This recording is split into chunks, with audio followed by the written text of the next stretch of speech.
দুর্ঘটনা জানা যাচ্ছে বিলাসপুরে মালগাড়ি এবং লোকাল ট্রেনের মধ্যে মুখোমুখি সংঘর্ষ হয়েছে আর সেই সংঘর্ষে 4 জনের মৃত্যু হয়েছে। 4 জনের মৃত্যুর খবর এখনো পর্যন্ত। দেখতে পাচ্ছেন দুর্ঘটনাস্থলের ছবি।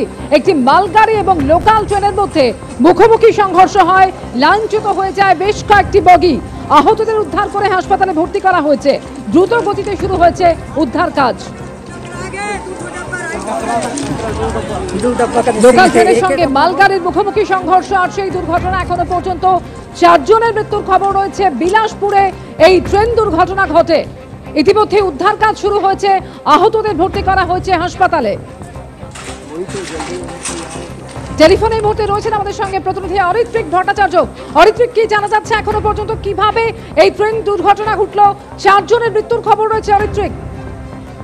দাদা, এখনো পর্যন্ত 4 জনের মৃত্যুর খবর পাওয়া যাচ্ছে এবং সংখ্যাটা আর একটু বাড়তে পারে এমনটাই কিন্তু রেলের তরফ থেকে ইতিমধ্যেই আশঙ্কা প্রকাশ করা হয়েছে। যেটা জানা যাচ্ছে যে একটি মালগাড়ি সেটির সঙ্গে ধাক্কা লাগে কোরবা প্যাসেঞ্জার ট্রেনের এবং তারপরে একটি গাড়ি, যেহেতু একটি ট্রেন সেখানে যাত্রীবাহী ছিল তাই জন্য মৃত্যুর সংখ্যা বাড়ছে। লালখান বলে একটি স্টেশন রয়েছে সেখানে, বিলাসপুরের কাছে, সেখানে এই দুর্ঘটনাটি ঘটে। ইতিমধ্যেই সেখানে রেলের উচ্চপদস্থ আধিকারিক থেকে শুরু করে উদ্ধারকারী দল পৌঁছেছে।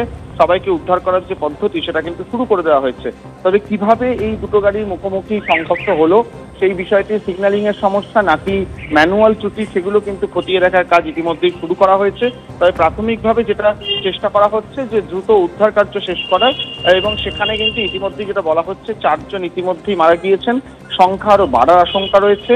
পাশাপাশি শুধুমাত্র রেলের মুখোমুখি ধাক্কা নয়, যেটা দেখা যাচ্ছে যে প্যাসেঞ্জার ট্রেনটি ছিল সেটা একটা অংশ মালগাড়ি ওপরে উঠে গেছে।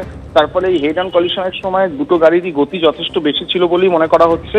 তার ফলে কিভাবে সেই দুটি একই লাইনে এসে পড়লো সেই বিষয়টি খতিয়ে দেখা হচ্ছে। তবে গত কয়েক বছর ধরে আমরা দেখতে পেয়েছি যে বেশ কয়েকটি বড় রেল দুর্ঘটনা ঘটেছে, তারই মধ্যে এটি একটি অংশ বলেই ধরে নেওয়া হচ্ছে। কারণ এই দুর্ঘটনা যথেষ্ট বড়, মৃতের সংখ্যা আপাতত 4 হলেও সেই সংখ্যা 2 অঙ্কে অন্তত পৌঁছতে পারে এমনটাই আশঙ্কা করছেন রেলকর্তারা।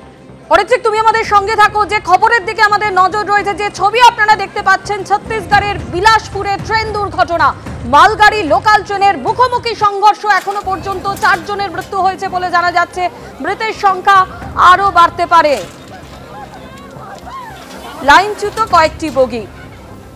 মালগাড়ি এবং প্যাসেঞ্জার ট্রেনের মুখোমুখি সংঘর্ষ, এবং আপনারা সেই ছবি দেখতে পাচ্ছেন যে একেবারে মালগাড়ির উপর প্যাসেঞ্জার ট্রেনটি উঠে গিয়েছে। এই ভয়াবহ দুর্ঘটনায় 4 জনের এখনো পর্যন্ত মৃত্যুর খবর পাওয়া গেছে। তবে মৃতের সংখ্যা আরও বাড়তে পারে এবং ইতিমধ্যেই সেখানে উদ্ধার কাজ শুরু হয়েছে। আহতদের উদ্ধার করে হাসপাতালে ভর্তির ব্যবস্থা করা হয়েছে রেলের তরফে। ঘটনাস্থলে পৌঁছেছেন রেলের আধিকারিকরা। আমাদের প্রতিনিধি অরিত্রিক ভট্টাচার্য আমাদের সঙ্গে রয়েছেন। অরিত্রিক, এই দুর্ঘটনার অভিঘাত এতটাই বেশি যে ছবি আমরা দেখতে পাচ্ছি, একেবারে মালগাড়ির উপরে প্যাসেঞ্জার ট্রেন উঠে গেছে। একেবারে তাই। দেখো, সেই জায়গা থেকেই কিন্তু প্রাথমিকভাবে তদন্ত এখনো অফিসিয়ালি শুরু হয়নি। তদন্তের নির্দেশ ইতিমধ্যেই হয়েছে, কিন্তু খুব স্বাভাবিকভাবে এই মুহূর্তে উদ্ধার কার্য প্রায়োরিটি।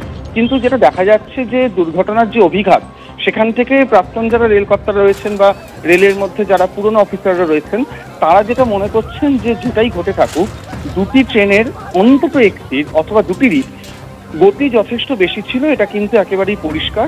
নয়তো এভাবে একটি ট্রেনের ওপর উঠে পড়তে পারে না। ঠিক সেই ঘটনাটাই ঘটেছে। এবার যেটা দেখার যে কিভাবে এটি সম্ভব হলো, কারণ দুটো ট্রেন একই লাইনে চলে এসেছিল, অর্থাৎ কোনো একটা বিষয় সিগন্যাল সমস্যা করেছে, সেটা সিগন্যালের সমস্যা নাকি সিগন্যাল মানতে গিয়ে কোনো একটি ট্রেনের চালকের ত্রুটি, সেই বিষয়টা খতিয়ে দেখা হচ্ছে এবং সার্বিকভাবে তদন্তে হয়তো উঠে আসবে কারণ।